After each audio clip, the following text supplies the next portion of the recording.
በምዕራብ ጎጃም የሚንቀሳቀሱ ታጣቂዎች እጅ ሰጡ። ኢትዮጵያ በነፍጥ ያጣችውን የባህር በር ለመመለስ እየተሰራ ነው ሲሉ የጨፌ ኦሮሚያ አፈ ጉባኤ ወይዘሮ ሳዳ አብዱራህማን ገለጹ። ሉሲ በኖረችበት ዘመን እንደኖረ የተገመተ የ3.4 ሚሊዮን ዓመት ዕድሜ ያለው ቅሪተ አካል በኢትዮጵያ ተገኘ። ከደሴ ወደ አዲስ አበባ ተጭኖ ሲጓዝ የነበረ ተሽከርካሪ በቃጠሎ ወደመ።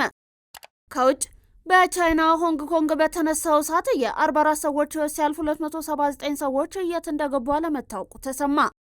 በያላችሁበት ሰላማችሁ ይብዛ። የተወደዳችሁ የማል ሚዲያ አድማጭ ተመልካቾቻችን እንደምንውላችኋል። እነሆ ዘውትር በዚህ ሰዓት ወደ እናንተ የሚደርሰው ማል ዜናችን ተጀምሯል። ቀደም ብለን ያነሳናቸውን አበይት ርዕሰ ነጥቦችን ጨምሮ ሌሎች ጉዳዮችን ይዘናል። እስከ ፍጻሜው አብራችሁን ቆዩ። ሜሪትስ ፕሮፐርቲ ቀድመው ለሚመጡ የ30% ቅናሽ ያገኛሉ ይሎታል።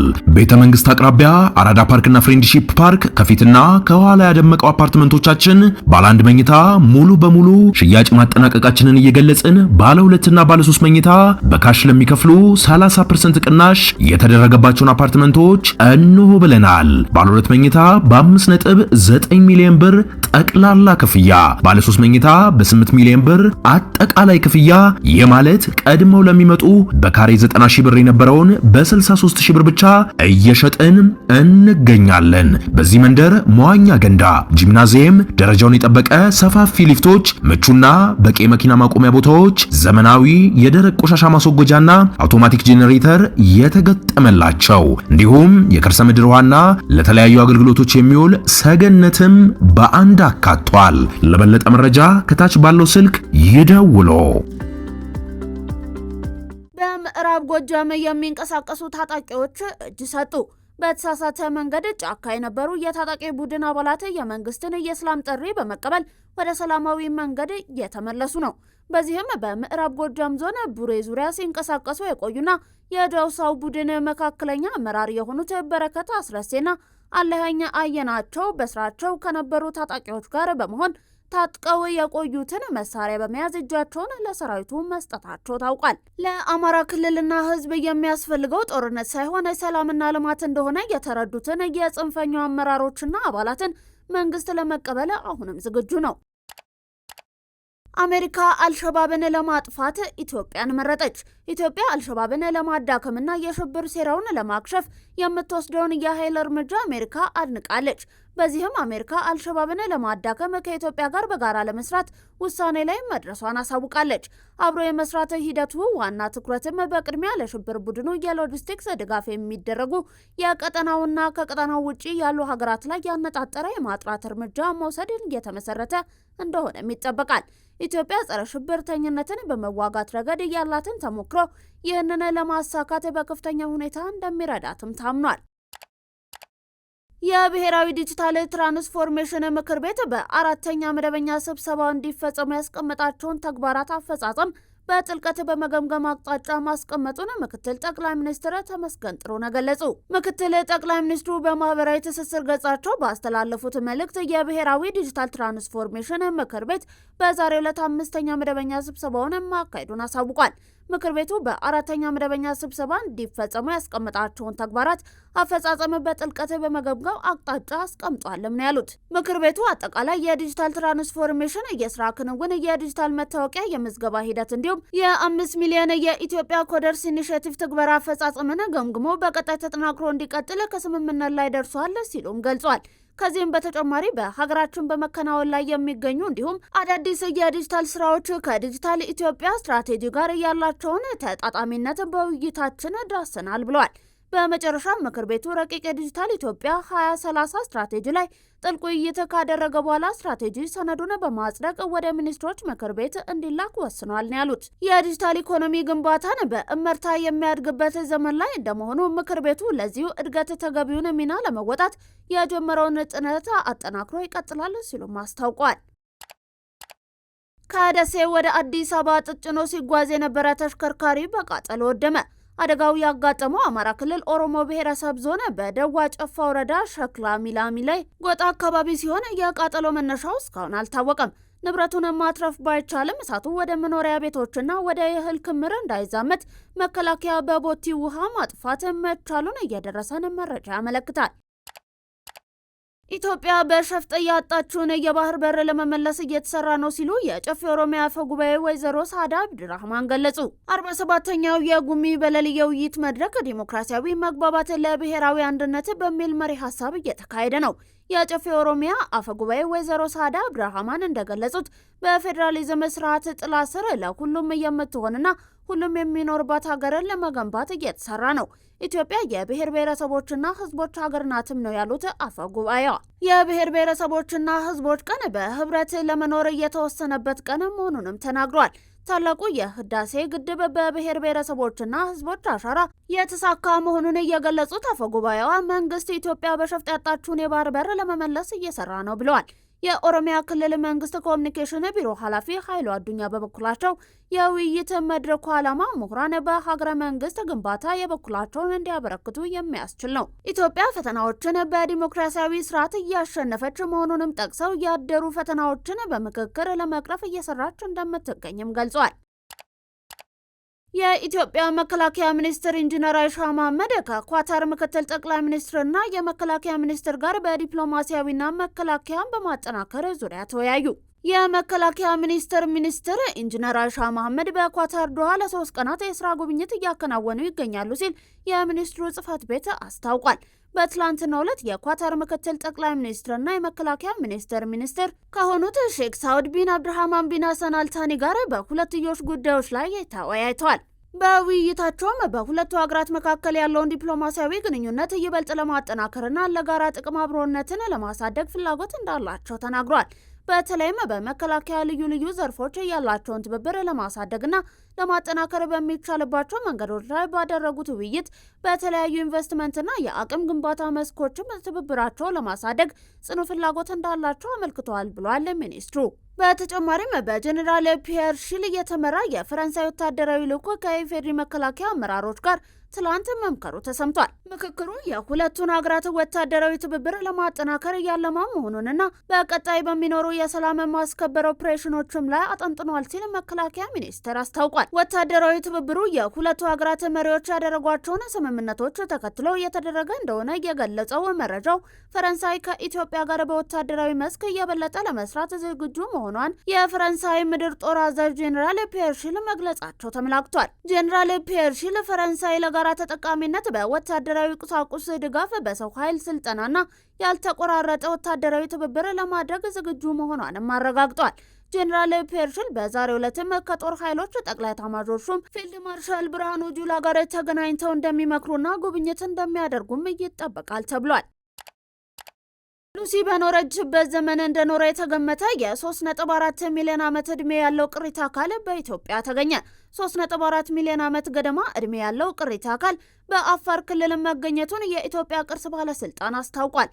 ባለስልጣኑ ከተመራማሪዎች ጋር በመሆን ግኝቱን አስመልክቶ ለመገናኛ ብዙሃን በሰጠው መግለጫ መሰረት ቅሪተ አካሉ የተገኘው በአፋር ክልል ወረሰነ ሚሌ ተብሎ በሚጠራው አካባቢ መሆኑ ተገልጿል። ግኝቱን ይፋ ያደረጉት በአሪዞና ስቴት ዩኒቨርሲቲ ተመራማሪ የሆኑት ፕሮፌሰር ዮሐንስ ኃይለስላሴ አዲሱ ግኝት የ3.4 ሚሊዮን ዓመት ዕድሜ እንዳለውና ይህም ሉሲ ወይም ድንቅነሽ በኖረችበት ዘመን ይኖር እንደነበር አመልካች ነው ብለዋል። በዚህም ምክንያት ለቅሪተ አካሉ የሉሲ የቅርብ ዘመድ የሚል ስያሜ እንደተሰጠው ተናግረዋል። በአፋር ክልል በተለያዩ የጥናት ጣቢያዎች መሰል ምርምሮች እየተካሄዱ መሆኑን የጠቆሙት ተመራማሪው የተገኘው ቅሪተ አካል በሰው ዘር የለውጥ ሂደት ኢትዮጵያ የሰው ዘር መገኛ መሆኗን ዳግም ያረጋገጠ መሆኑንም አብራርቷል። የኢትዮጵያ ቅርስ ባለስልጣን ዋና ዳይሬክተር አበባው አያሌው በበኩላቸው መሰል የምርምር ግኝቶች ኢትዮጵያ ምድረ ቀደምትና የሰው ዘር መገኛ መሆኗን የሚያጠናክሩ ናቸው ብለዋል። የሉሲ ወይም የድንቅነሽ ቅሪተ አካል በህዳር ወር 1967 ዓ.ም በአፋር ክልል ሀዳር በተባለ ቦታ መገኘቱ ይታወሳል። በ10 ዓመት ታዳጊ ላይ የግድያ ወንጀል የፈጸመው ተከሳሽ በሞት እንዲቀጣ ተወሰነበት። በአርባ ምንጭ ከተማ አስተዳደር የ10 ዓመት ታዳጊ ናትናኤል ማይክልን በማገትና በአሰቃቂ ሁኔታ የገደለው ተከሳሽ ወርቅነህ አሰፋ በሞት እንዲቀጣ የጋሞ ዞን ከፍተኛ ፍርድ ቤት ወስኗል። ተከሳሹ የቀድሞ የመምህርነት ስራውን ተጠቅሞ ታዳጊውን ናትናኤል ማይክን ከትምህርት ቤት ሲመለስ ጠልፎ ወደ መኖሪያ ቤት ወስዷል። ተከሳሹ ልጁን በቦክስ ከመታው በኋላ በአፍና በአፍንጫው ላይ በፕላስተር በማሸግ አፍኖታል።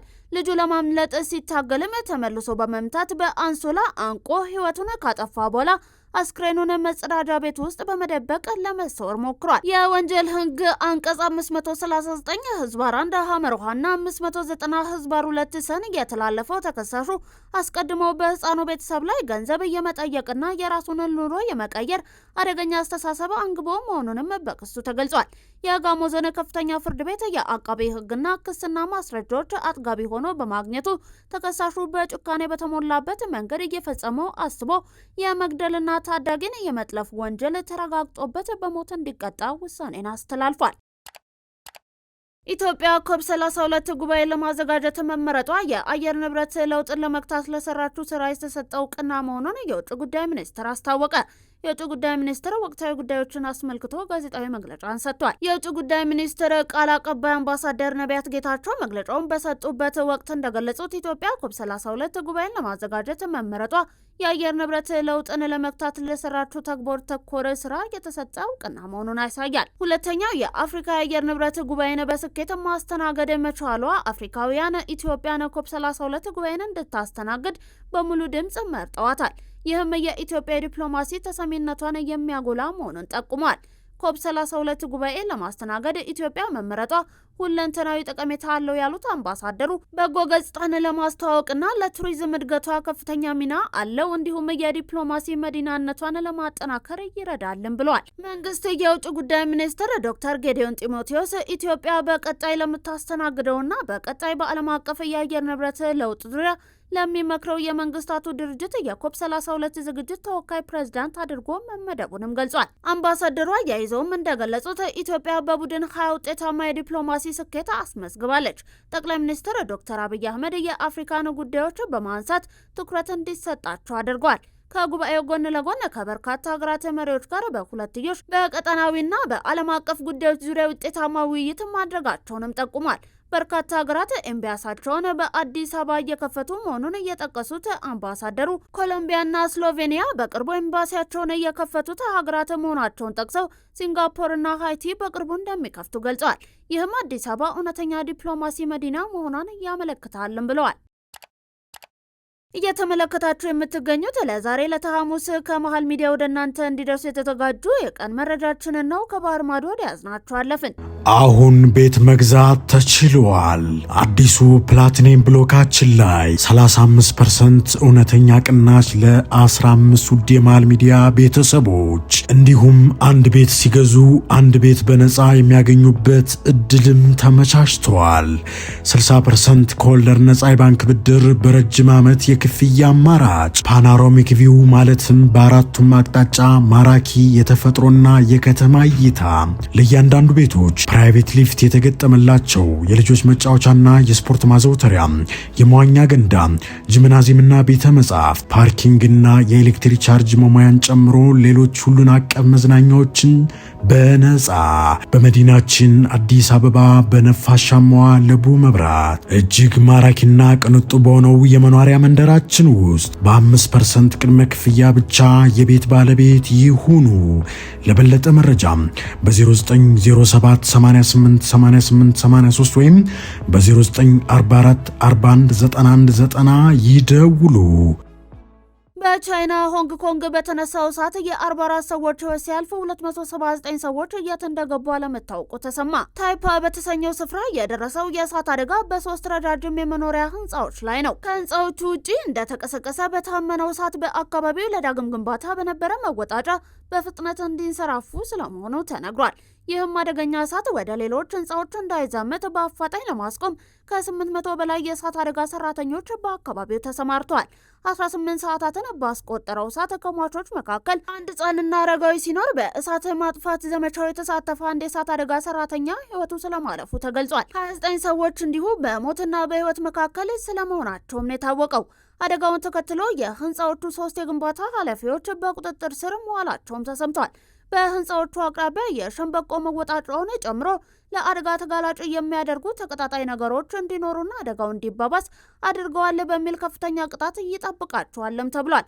በአደጋው ወቅት የጠፉ ሰዎችን በማፈላለግ ሂደት የሟቾች ቁጥር ከፍ እንደሚል ይጠበቃልም ተብሏል። በአሜሪካ በነጩ ቤተ መንግስት አቅራቢያ በተከፈተ ተኩስ 2 ብሔራዊ ዘቦች ላይ ጉዳት ደረሰ። የዋሽንግተን ከንቲባ ጥቃቱ የታቀደ ሆን ተብሎ እየተሰራ ነው ብለውታል። በተኩሱ ልውውጡ የተጎዱ ብሔራዊ ጠባቂ ወታደሮች በአደገኛ የጤና ሁኔታ ውስጥ እንደሚገኙም ተናግሯል። ተጠርጣሪው አስቀድሞ በአንድ ጠባቂ ወታደር ላይ ተኩስ የከፈተ ሲሆን እርሱን ሰምተው በመጡ ሌሎች ብሔራዊ ጠባቂ ወታደሮች ላይ ጥቃቱን ማስፋቱን የአካባቢው ፖሊስ አሳውቋል። ረቡዕ ከሰዓት በተፈጸመው በዚህ ጥቃት ሳቢያ ነጩ ቤተ መንግስት በጊዜያዊነት ተዘግቷልም ነው የተባለው። በምስጋና ምሽት ዋዜማ በዋሽንግተን ዲሲ የሚገኘው ግዙፉ አየር መንገድ በረራ እንዲያቆምም ተደርጓል ተብሏል። በአደጋው ወቅት በፍሎሪዳ ግዛት የነበሩት የአሜሪካው ፕሬዝዳንት ዶናልድ ትራምፕ ጥቃቱን የፈጸመው ግለሰብ ማንም ይሁን ማን እያንዳንዱ ሂሳብ ያወራርዳል ብለዋል። ከመሃል ሚዲያ ወደ እናንተ እንዲደርስ የተዘጋጁት የዕለተ ሐሙስ ቀን መረጃዎቻችን አበቁ። አብራችሁን ስለነበራችሁ እናመሰግናለን። ዜናውን ላይክ እና ሼር፣ ሚዲያችንን ሰብስክራይብ ማድረጋችሁን አትርሱ። ሰናይ ቀንን ተመኘን።